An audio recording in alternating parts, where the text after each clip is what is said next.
നമസ്കാരം. Q Malayalam UK ന്യൂസിലേക്ക് സ്വാഗതം. റോഡ് സുരക്ഷ ഉറപ്പാക്കുന്നതിന്റെ ഭാഗമായി ബ്രിട്ടനിൽ പുതുതായി ലൈസൻസ് എടുക്കുന്ന ഡ്രൈവർമാർക്കുള്ള നിയന്ത്രണം കർക്കശമാക്കുന്നു. ടെസ്റ്റ് പാസ്സായതിനു ശേഷം പുതിയ ഡ്രൈവർമാർക്ക് കുറച്ചു കാലത്തേക്ക് വാഹനം ഓടിക്കുന്നതിൽ നിയന്ത്രണങ്ങൾ വരുത്തുന്ന പുതിയ നിയമം ഉടനെ വന്നേക്കുമെന്ന് റിപ്പോർട്ടുകൾ സൂചിപ്പിക്കുന്നു. ലൈസൻസ് എടുത്ത് ആദ്യ 6 മാസത്തേക്കായിരിക്കും ഈ നിയന്ത്രണങ്ങൾ.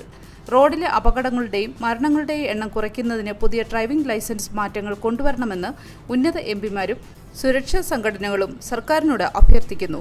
മെയ് 7-നാണ് ഈ നിർദ്ദേശങ്ങൾ ഉൾക്കൊള്ളുന്ന മോട്ടോർ വെഹിക്കിൾസ് ബില്ല് പാർലമെന്റിൽ അവതരിപ്പിച്ചത്. പുതുതായി ലൈസൻസ് എടുത്തവർ ആദ്യ 6 മാസക്കാലം രാത്രിയിൽ വാഹനം ഓടിക്കുന്നത് നിരോധിക്കുന്നതാണ് ആദ്യ നിർദ്ദേശം. അതേപോലെ അവർ ഓടിക്കുന്ന വാഹനങ്ങളിൽ യാത്ര ചെയ്യുന്നവരുടെ എണ്ണം നിയന്ത്രിക്കും. ഈ ബില്ലിന് എല്ലാ രാഷ്ട്രീയ കക്ഷികളിൽ നിന്നും പിന്തുണ ലഭിക്കുന്നുണ്ട്. 200 വർഷത്തെ പ്രവർത്തനം അവസാനിപ്പിച്ച് Belfast city central railway station. ഈ വർഷാവസാനം പുതിയ പൊതുഗതാഗത കേന്ദ്രം പ്രവർത്തനം ആരംഭിക്കുന്ന സാഹചര്യത്തിൽ ബെൽഫാസ്റ്റിന്റെ സിറ്റി സെൻട്രൽ റെയിൽവേ സ്റ്റേഷൻ വെള്ളിയാഴ്ച അടച്ചു. അവസാന ട്രെയിനായ ഗ്രേറ്റ് വിക്ടോറിയ സ്ട്രീറ്റ് സ്റ്റേഷനിൽ നിന്ന് രാത്രി 11:32-നാണ് പുറപ്പെട്ടത്. റെയിൽ ബസ് സർവീസുകൾ സംയോജിപ്പിച്ച് പുതിയ സ്റ്റേഷൻ നിർമ്മിക്കുന്നു. ഗ്രേറ്റ് വിക്ടോറിയ സ്ട്രീറ്റ് അടച്ചുപൂട്ടുന്നതും പുതിയ ഹബ്ബ് തുറക്കുന്നതും തമ്മിലുള്ള അന്തരം നിരവധി സ്ഥിരം യാത്രക്കാർക്ക് അസൗകര്യം ഉണ്ടാക്കുമെന്ന് BBC റിപ്പോർട്ട് ചെയ്തു. ലിവർപൂൾ മലയാളി അസോസിയേഷന്റെ ചോദിക്കൂ പറയാം ജൂൺ 15-ന്.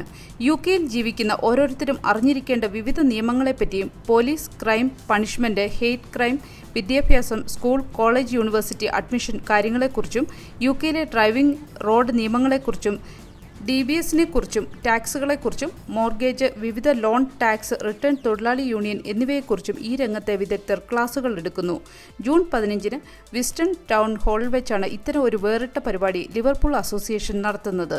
പുതുതായി മെർസിസൈഡിലേക്ക് കുടിയേറിയവർക്ക് പരസ്പരം പരിചയപ്പെടാനും അവരുടെ നിരവധി സംശയങ്ങൾ ദൂരീകരിക്കുവാനും അവരെ ലിമ കുടുംബത്തിലേക്ക് സ്വാഗതം ചെയ്യുന്നതിനും വേണ്ടി ലിവർപൂൾ മലയാളി അസോസിയേഷൻ ഒരുക്കുന്ന ചോദിക്കൂ പറയാം എന്ന പ്രോഗ്രാമിലേക്ക് ജൂൺ 15 വൈകിട്ട് 4 മുതൽ 10 മണി വരെ നടക്കുന്ന പ്രോഗ്രാമിലേക്ക് എല്ലാവരെയും സ്വാഗതം ചെയ്യുന്നതായി സംഘാടകർ അറിയിച്ചു.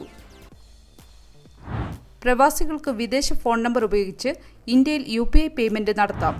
ICICI ബാങ്ക് NRI അക്കൗണ്ട് ഉടമകൾക്ക് വിദേശ ഫോൺ നമ്പർ ഉപയോഗിച്ച് ഇന്ത്യയിൽ UPI പേയ്മെന്റ് നടത്താം.